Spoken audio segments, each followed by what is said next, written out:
Hey guys, it's Darwin. So, as most of you know, I just returned from my 330-mile through hike of the Pinhoti Trail. Now, I used some old gear and some new gear, so today I wanted to talk about gear that worked, gear that didn't work, some gear failures, and gear that I'll be switching out before I hit the PCT next month.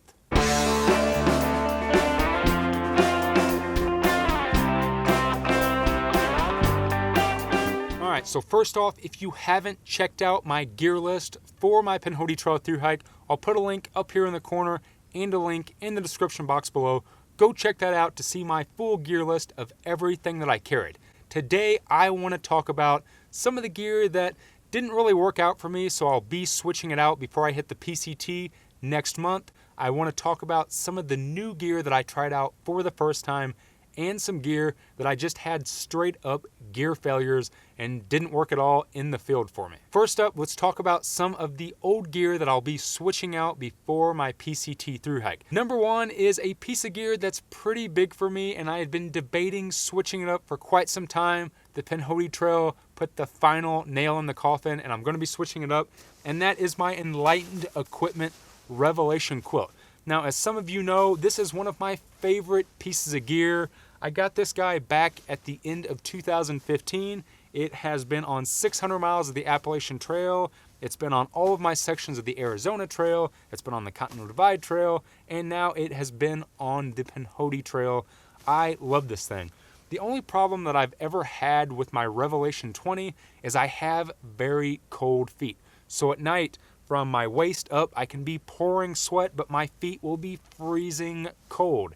So with the Revelation, because it does have the option to open up the foot box, you have a zipper on it, and you have this kind of little hole right here where it cinches together. So it can let a little bit of draft of cold air in. Now, I had been debating for a while on switching to a quilt that had a closed foot box. When I was out on the Pinhoti Trail, I got cold feet quite a lot, so I've decided to finally switch out my Revelation 20 to an Enlightened Equipment Enigma 20. So the Enigma is going to have a full closed foot box, so hopefully that will help in keeping my feet a little bit warmer at night. And overall, I just think that that quilt is going to work a lot better for my through hike of the PCT. The next piece of gear that I'm going to be switching out is my Joby Action GorillaPod.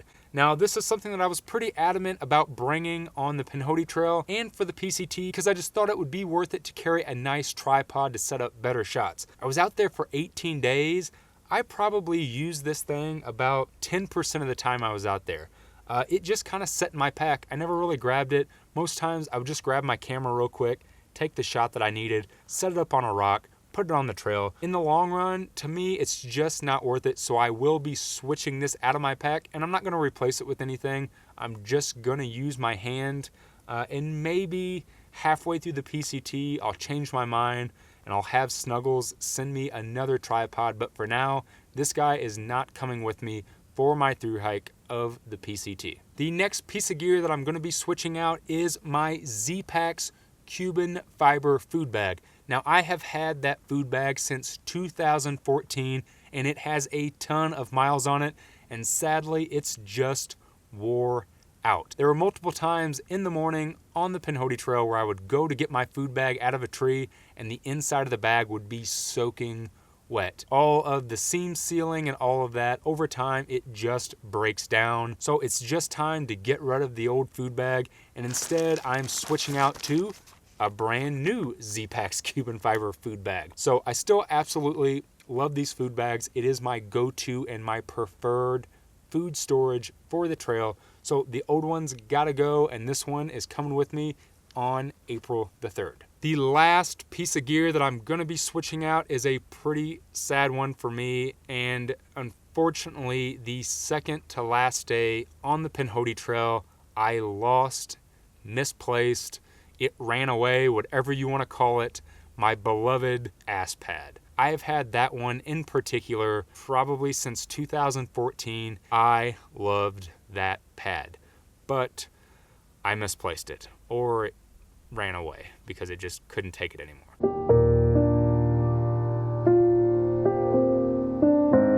But I did pick up a brand new Thermarest Z seat.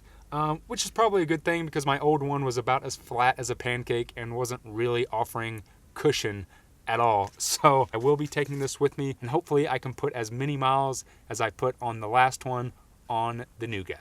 All right, guys, so that was some of the old gear that I'm definitely going to be switching out before I hit the PCT, but I also used some new gear for the first time on the Pinhoti Trail, so let's talk about a few of those items. First up is my Vargo Titanium BOT. You guys know that I love cold soaking, but you also might know that from time to time I also like cooking. Now for the Pinhoti Trail, I was going to be taking my Talenti screw top ice cream jar to cold soak, and I was also going to take my Snow Peak 700 titanium mug because 50% of the time I wanted to cook and 50% of the time I wanted to cold soak. Right before I went out on the Pinhoti Trail, I picked up one of these BOT 700s. Essentially what it is a titanium cook pot that also has a screw top lid with a seal. So you can cook it with it on your stove and use the top as a lid, but if you want to cold soak, you can also put your food in, add your water, and then screw the lid, put it back in your pack and cold soak, and food will be ready when you get to camp. So overall, this seemed like a much better option for me. Instead of carrying 2 pieces of gear, I could carry 1 piece of gear that could do 2 jobs. Now the BOT 700 does have a couple little quirks and a couple things that I'm not too jacked about. I'm not going to go into those here in this video, but I will be doing a full gear review video in the next coming weeks on the BOT, so keep an eye out for that. But overall, just the convenience of having one thing that can do 2 jobs is definitely worth me taking it with me on my PCT thru hike. All right, so the next new piece of gear that I used on the Pinhoti Trail is my Zpacks Vertice rain jacket. Now, to be fair, I did use this before I went out on the Pinhoti Trail. I had it on my rim to rim to rim hike of the Grand Canyon. I had it for my small backpacking trip in Sequoia National Park, but I never really had it in the rain, right? It's a rain jacket. It needs to be tested in the rain.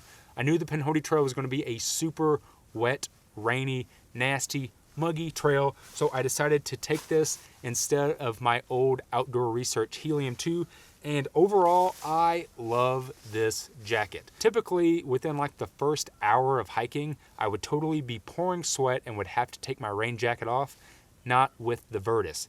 It breathes so well that I wore it most every single day on the trail, and I would wear it all the way up until lunch when it started getting hot outside. I was really surprised by its performance in the rain and just as an overall jacket and its breathability. So this guy is definitely going to be my rain jacket of choice for the PCT. Along with the Vertice rain jacket, I also got the Vertice rain mitts. I didn't really ever use them in the rain, so I can't really speak to the overall rain protection that they give. But what I did use them for is on really chilly mornings, I would put my liner glove on, and then I would put this glove on top of it, so I had an extra layer against the cold, chilly wind, and they did great for that. And that's really why I picked them up. Only weighing like 1 or 2 ounces for the pair. They're definitely coming with me on the PCT. If anything, just for an extra layer of protection from the cold for my hands. All right, last but not least is another new piece of gear that I used on the Pinhoti Trail for the first time, and that was the Enlightened Equipment wind pants. These are a 7D fabric wind pant. I don't really like hiking in pants, so I like hiking in shorts with some tights under them, but just in case I got a morning where it was extra chilly and I needed just a little bit more layer over my tights from the cold wind, that's why I picked these guys up. I didn't use them a lot on the Pinhoti Trail. Out of the 18 days that I was on the trail, I maybe used them for 2 days. However, the days that I did use them, they were a great wind barrier against chilly winds on the higher ridge lines and stuff. They weigh just over an ounce, I think like 1.5 ounces for the whole pair of pants. So I'm definitely going to be taking these with me on my thru hike of the PCT, especially once I get up into the Sierras above tree line. I think they'll just be good to have an extra layer of wind protection against that chilly alpine air. So the Enlightened Equipment wind pants are coming with me. All right, guys, so we talked about old gear that I'm switching out. We talked about new gear that I'm going to be taking with me going forward. Let's talk about gear failures. Number one is going to be one that I've gotten a lot of questions about, and that was my Sawyer filter. If you guys watched my videos of my Pinhoti Trail thru hike, you'll know I had to get off trail for the day. I had to go into town and find another one of these guys because my Sawyer filter took a dump on me. To be honest, I have no clue what happened. I went to filter water the night before. I tried pushing water through one side of it, didn't get a drop out of it. I tried to back flush it, didn't get a drop out of it. I did everything for about an hour trying to get water to push through this thing, and nothing happened. It just stopped working. It was like it was plugged up with something. What I ended up finding out later is that if you back flush your Sawyer filter with tap water has a lot of calcium in it. And I think what happened was my old Sawyer filter had a bunch of calcium buildup in it. The last time that I used it before the Pinhoti Trail was during my rim to rim hike of the Grand Canyon, and that was back in December. So when I got off the trail, I back flushed it and I threw it in my gearbox. I think that for a couple months, it just sat there and that calcium corroded on the inside of it. And when I went to use it for the first time on the Pinhoti Trail, nothing was happening. It was kind of my fault. It wasn't really the piece of gear necessarily. I definitely should have checked it before I hit the trail. So make sure if you have an older Sawyer filter that maybe you're back flushing it with bottled water. And then also make sure you're just checking your filter. Don't take a piece of gear out on the trail before you check and make sure it works, or you'll end up like me. You'll have to get off the trail. You'll have to get another filter. The next piece of gear that completely failed on me was my Joby GorillaPod. So not only am I not going to be taking it with me on the PCT because I didn't use it much, but also because all of the legs broke in 18 days of being on the trail. As I told you earlier, in 18 days, I used it maybe 2 days, and just out of using it for those 2 days, it being on my pack, it hitting the ground, all the legs snapped off. Now, I know this is a common thing with these Joby GorillaPods. It's just something you kind of have to deal with, that eventually these legs are going to break. But all three legs in 18 days, that's nuts. So this was a huge gear failure. Now, I know that I could probably get a hold of Joby and they would replace it and give me a brand new one for the PCT. But if this is a common problem and this happens a lot, it's just not worth it for me. I would love the convenience of having a nice tripod to be able to set up good shots, but if I know that this is going to happen later on down the road and then I'm going to have a dead weight piece of gear sitting in my bag and something that I can't use, it's just not worth it for me. So this thing is not coming with me on the PCT, and I'm just going to stay away from tripods because that is ridiculous. All right, guys, the last gear failure is one that you have blown up my comment sections, my inbox on my email, my Facebook page, my Instagram post. Everybody keeps asking about my Zpacks Duplex. If you watched my videos, you might remember on day 2, I said this. Thunderstorming pretty bad outside. A lot of water came in last night. I don't know how much filming I'm going to do today. So I woke up and the inside of my tent was completely flooded out with water, and I felt like I was floating on a raft. I keep getting tons of comments and questions and emails and everything asking me what happened to my Zpacks Duplex tent because they have the same one and they're worried it's going to fail and flood and fill up with water.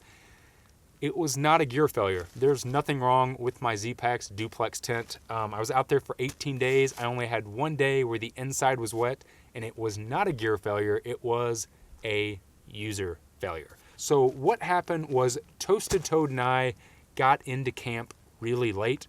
It was dark. We did a little bit of night hiking, and with our headlamps, we were looking around for the flattest spot possible to set up our tents. Place that we thought that was very flat was actually not flat at all. We set up our tents in a bit of like a bowl, a dip, and then on the other side of that dip was a watershed that came down from the mountain. That night it thunderstormed and a ton of water came down the watershed and filled up the little spot that we were camped on. So not only did my tent flood out, but so did Toasted Toad's tent, and we both woke up floating on our air mattresses in water. So it wasn't the tent's fault, it was our fault for not really noticing where we were. Make sure that you're not setting up on a drainage area from a mountain, because no matter what tent you have, it's gonna flood out. It's gonna fill up with water. That was a really, really dumb thing to do, but mine is fine, and it's definitely coming with me on the PCT. I have no doubts that it will keep water out from here on,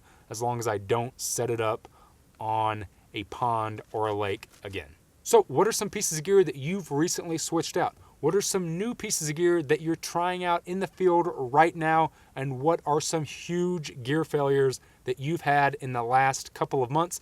Leave me something in the comment box below and let me know your thoughts. If you haven't had a chance yet, go over and check me out on Instagram. I've been posting a lot of new photos lately of some of the things that Snuggles and I have going on throughout the week, plus some pictures from some past hikes. If you found any value in this video, go ahead and hit that like button. Subscribe to my channel if you haven't already. And as always, guys, thanks for watching.